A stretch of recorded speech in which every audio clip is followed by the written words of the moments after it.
Hey guys, and welcome to the Working Money channel. So you don't say, it's all correlated. This is from John Luciano on Twitter at LuckyJohn_XRP, and he posts this article from CCN regarding Google data and how it hints towards the fact that the beer flu may trigger a U.S. housing market crash. Okay, we've been talking about bubbles on this channel. In the last video, I talked a little bit about all the bubbles that are going to burst with this beer flu and how this is ultimately going to be at the core of why this will be the biggest economic collapse we have seen in our lifetime for many of us. So let me just read you guys some of this with regards to the housing market and how it is correlated. As hourly employees face an unprecedented crisis, the economic catastrophe that the beer flu shutdown is brewing is all too real for the most at-risk workers in society. There is plenty of speculation that huge numbers of workers who live paycheck to paycheck will struggle to make ends meet as they are either fired or have their employment suspended without pay. So while there may be a few homeowners among this group, they are integral to the housing market. So guys, let's not forget, in 2019, more than $500 billion in rent was paid in the US. Most people pay rent if you live in an urban center, okay, where all the jobs are. In the big urban centers, there are a lot more people that are renters versus homeowners, owner-occupied units. And so this could have a detrimental effect on the economy. And, if they end up defaulting on their rent, many homeowners, as it says, could not pay their mortgage without the reliable glut of tenants and limited supply of homes. Unfortunately, Google data suggests things are unraveling. So the Google trend chart with regards to unemployment benefits, and guys, it all makes sense. Think of it. If your tenant cannot pay their rent, a lot of those homeowners will be in a position to have to cover their mortgage. And if they can't cover their mortgage, they are going to have to sell their property. So this could be a snowball effect, which would lead to an even bigger economic disaster, that of the housing market unraveling as well, on top of everything else that we are seeing. So thanks so much, John Luciano, for posting that. It's food for thought, and just to kind of show you guys the magnitude of how of what this is, how this is impacting the world. And again, just thinking to ourselves, what is safe? What is that hedge going to be against this economic catastrophe where we can safely say, I have my assets, my money tied up in this. At this point, it's looking like people could flock to cryptocurrency. Guys, let's not forget that the US dollar, okay, let me just show you guys the US dollar here in conjunction with the Canadian dollar, just because it's a good indicator of where the market went at the time of the economic collapse in 2008. So we saw the US dollar essentially lose steam, and there was a point where the US and Canadian dollar were almost at par, and then it even went below that. It came back up here, and then the US dollar was at par with the Canadian dollar for a little while longer. Right now, the US dollar is gaining steam, but I think once the SHIT hits the fan, we're going to see the US dollar lose its momentum. But that said, this is a global phenomenon, so other currencies could lose momentum as well. What is that safe haven? I have a feeling that some of the only currencies that will maintain value compared to fiat will be crypto. And if the rest of the world is losing value to the US dollar as well, I think it will be highly likely that people will look for alternative currencies to put their money into, hence cryptocurrency, Bitcoin, Litecoin, again, guys, XRP, Ethereum, some of those top ones. If you look up what cryptocurrency should I buy, or something kind of general with regards to cryptocurrency, CoinMarketCap tends to be one of the most popular cryptocurrency sites. So it pops up first. And then when you look at, by market cap, those top cryptocurrencies, people will take a look at those and be like, aha, these are the ones that I want to invest in. They're not going to scroll down to the 186th cryptocurrency on the list and say, I'm going to invest in that crap coin. They are going to say, okay, I've got a choice here. I should probably invest in some of these top cryptocurrencies in order to preserve my wealth. Okay, we got Ant1 here on Twitter, posted this, Paytm Payments Bank to now issue Visa debit cards. And so this with regards to Paytm. Today they announced that they will start issuing Visa debit cards to its customers.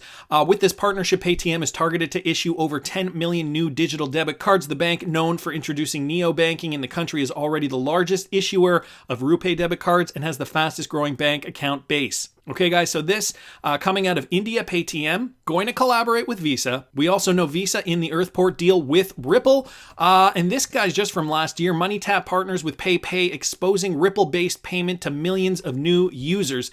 So this from October, RippleNet was integrated with PayPay. Thanks to the feature and conducting payments via a QR code, PayPay allows its customers to make purchases in both online and offline stores in Japan. It was created when the largest Indian payment company, Paytm, entered the Japanese market and launched PayPay with investments from SoftBank and Yahoo Japan. At the moment, cryptocurrency is banned, so this was still when the ban was going on, including trading on exchanges in India. However, if the ban is lifted in the future, it is possible that through Paytm, Ripple-based payments will be exposed to the Indian market. Guys, this was back from October, and I know a lot has happened since then, but it's great to see that there is news coming out of the payments industry. Despite everything that's going on in the world, people still seem to be chugging along and moving ahead with advancements. And Cryptopolis on Twitter brought this to my attention. Dow, Nasdaq, and S&P futures are once again limit down this morning. You know what is looking good at the moment? That's right, someone's been filling their XRP bags. And guys, this is not financial advice as per Cryptopolis at Cryptopolis_X on Twitter. It is just an observation, but I thought I'd do the numbers for you guys. It's been a while since I've done a math video. So here's his observation here. The top 0.2%, actually, you know what? Let me go and what I'm going to do is, why this rung a bell to me was because I did a video on this specifically back on March 6th, okay, only 12 days ago. And what we had noticed at that time was that there was an increase, okay? The last numbers were from March 5th, okay? And so this was the number, an increase from December 2019 to March 5th, and the amount of XRP being held in the top accounts grew significantly. Now, I thought it was interesting that despite this economic collapse, the richest XRP hodlers are accumulating more XRP, even from 12 days ago. And I'll show you guys the math on that. So we have the numbers here. Back on March 5th, we saw XRP rise in the top wallets. Okay, so the 0.01% now hold 20,688,674 XRP. We can't see the number here for the 0.1%, so I'm going to exclude that one. The 0.2%, 358,493 XRP. The top 0.5%, 142,635 XRP. And the top 1% now hold 73,751 XRP. Balances all greater than that. So now let's look at the Richlist stats, okay? And so now they have updated to March 18th, 2020. So 12 days later, the update just from today. And what do the numbers look like now, okay? Amid this financial crisis that we're seeing because of the beer flu, what we've noticed here is that hodlers are actually accumulating more XRP. So we have March 5th, 2020 and March 18th, 2020, and we can see the numbers here, okay? We went from 20,688,674 to 20,744,023 XRP. That represents an increase in the top 0.01% of XRP wallets, guys, of 0.3%, okay? This is an increase of 0.3%. This is how much XRP has now been bought up since March 5th, and the number doesn't look like a lot, but when you get into the millions of XRP, guys, that is a significant amount. Like I said, I'm going to exclude 0.1% because I couldn't see the stats from that screen grab. I wish I had just taken a screen grab that day. It would have made this exercise a lot easier. Nevertheless, let's go to the 0.2%. So in the 0.2%, we saw 358,493 XRP. Now that amount is 368,881 XRP, guys, and that represents a 2.9% increase in the top 0.2% of wallets. Let's go to the top 0.5% of wallets. 142,635 XRP is now at 146,212 XRP, guys, and that represents a 2.7% increase. Okay, these are the richest wallets. Okay, these are the people who hold the most XRP in their wallets. It's all documented on Vitsvin's little website here, guys. Of course, I will link it in the description for those of you guys who did not know about this resource. And how about the top 1%? So it used to be that on March 5th, the top 1% had a balance of 73,751 XRP or more. That number has also risen to 74,735 XRP, representing an increase of 1.3%. So again, guys, these numbers don't look so big, especially here, the top hodlers. But guys, what does that translate to in actual XRP? Well, 0.3%. If you're a top hodler, actually, you know what? Let's start from the bottom here. Let's start with the 1%.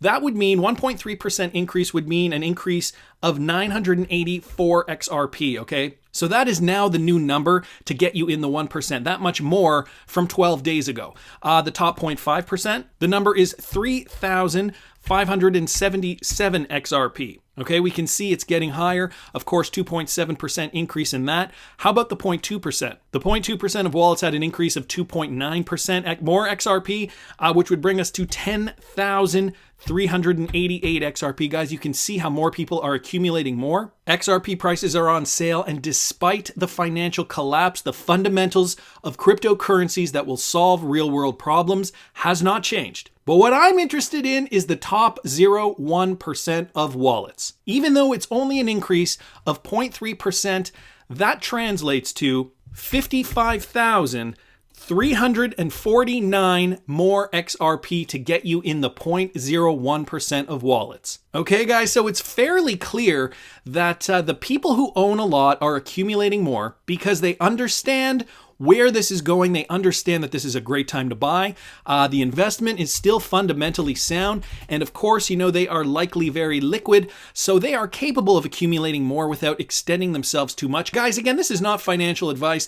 Only put in what you can afford to lock away into your investments. It is your hard-earned money. And if you need money to pay your rent, buy groceries, please do that first. What do you guys think of the upper echelon of XRP hodlers? How many of them do you think are banks? How many of them do you think are just individual investors looking to make a profit on the best digital asset ever created? How long is this going to take? And guys, how rich are we going to get? Anyways, I want to hear what you guys think. Please subscribe to the channel if you haven't already. Like the video if you like the content I'm providing. I always love hearing your comments. See you in the next one, guys.